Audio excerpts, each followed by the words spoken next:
English medium.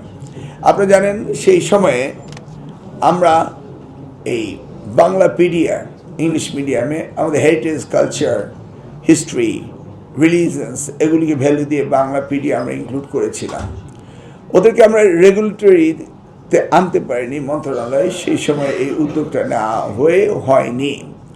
That was different story, but আমরা খানিকটা করেছি।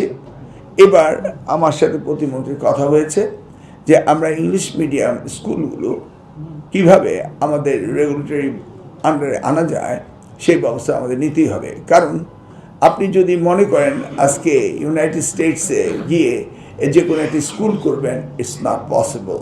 যেটা হয়েছিল আমাদের সব আমরা অ্যাডমিশনের ব্যাপারে বলেছিলাম, নটরডেমও আমাদের রুলস অ্যান্ড রেগুলেশন ফলো করে তাদের অ্যাডমিশন দিতে হবে।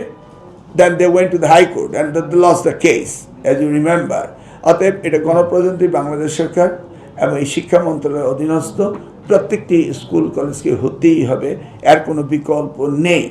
আইনত একই রাষ্ট্রে অন্য কোনো পদ্ধতি থাকে না, বাট পারমিসেবল যেটা সেটা আমাদের যে ক্যামব্রিজ রয়েছে, ব্রিটিশ কাউন্সিল রয়েছে, সেগুলি পারমিসেবল। বাট আমরা তাদের কীভাবে রেগুলেটরি আনা যায় সেই ব্যবস্থাটা আমরা আগামী দিনে করার জন্য উদ্যোগ নেব।